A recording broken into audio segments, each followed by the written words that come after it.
ইউক্রেনকে হারাতে এবার কোমর বেঁধে মাঠে নামছে রাশিয়ার প্রেসিডেন্ট ভ্লাদিমির পুতিন। রাশিয়া সেনা ও নৌবাহিনীর ব্যাপক পুনঃসরঞ্জামের একটি কর্মসূচি বাস্তবায়ন করছে।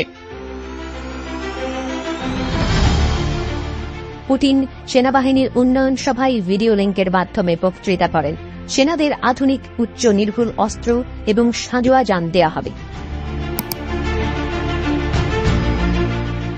ভ্লাদিমির পুতিন জানিয়েছে, রাশিয়া ইউক্রেনের সশস্ত্র বাহিনীর বিজয় নিশ্চিত করতে এই বছর ড্রোন উৎপাদন 10 গুণ বাড়াচ্ছে, প্রায় 14 লাখ ড্রোন উৎপাদন করছে। 2023 সালে রাশিয়ার সেনাবাহিনীকে 1,40,000 ড্রোন সরবরাহ করা হয়েছিল। পুতিন বলেছেন, এই বছর ড্রোনের উৎপাদন উল্লেখযোগ্যভাবে বাড়ানোর পরিকল্পনা করা হয়েছে। আরও সুনির্দিষ্টভাবে বলতে গেলে প্রায় 10 গুণ। ড্রোন উৎপাদনের উন্নয়নের বিষয়ে সেন্ট পিটার্সবার্গে এক বৈঠকে পুতিন বলেন, যারা এই যুদ্ধক্ষেত্রে এই দাবিগুলোর প্রতি দ্রুত প্রতিক্রিয়া দেখায় তারাই বিজয়ী হয়। রাশিয়া এবং ইউক্রেন উভয়ই বিদেশ থেকে ড্রোন কিনেছে এবং তাদের নিজস্ব উৎপাদন বাড়িয়েছে।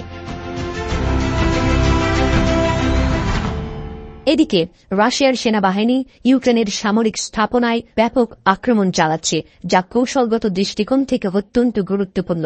মস্কোর প্রতিরক্ষা মন্ত্রণালয় জানিয়েছে, তারা ইউক্রেনের সশস্ত্র বাহিনীর গোয়েন্দা অধিদপ্তরের বিশেষ রেডিও যোগাযোগ কেন্দ্র ও অন্যান্য উচ্চ অগ্রাধিকার লক্ষ্যবস্তুতে হামলা করেছে।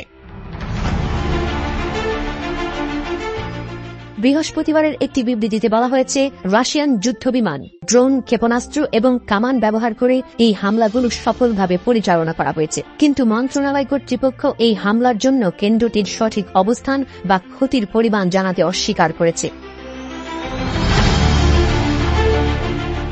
এদিকে ইউক্রেনের মিডিয়া ও স্থানীয় কর্মকর্তারা জানিয়েছে, খার্কিভ ও সুমি অঞ্চলে বেশ কয়েকটি বিস্ফোরণের ঘটনা ঘটেছে।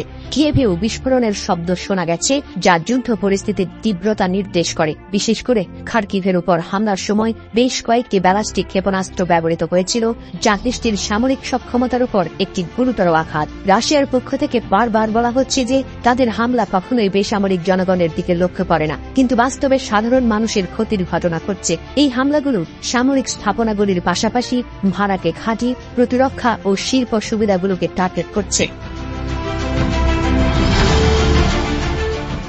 গত আগস্টে রাশিয়ার প্রতিরক্ষা মন্ত্রণালয় দাবি করে, তারা ইউক্রেনের একটি ব্রিগেডের কমান্ড কেন্দ্রকে একটি শক্তিশালী স্কান্দার এম ক্ষেপণাস্ত্রের মাধ্যমে ধ্বংস করেছে, যার ফলে 1 ডজনেরও বেশি অফিসার নিহত হয়েছেন। এই ধরনের আক্রমণগুলি প্রমাণ করে যে রাশিয়া তাদের সামরিক অভিযানকে আরও জোরদার করছে, যা সামগ্রিক যুদ্ধের কৌশলকে প্রভাবিত করছে।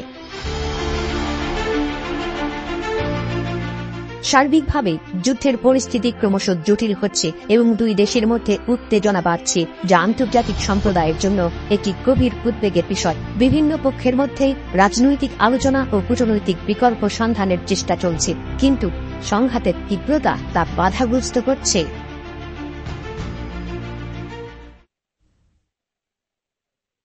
PBC News TV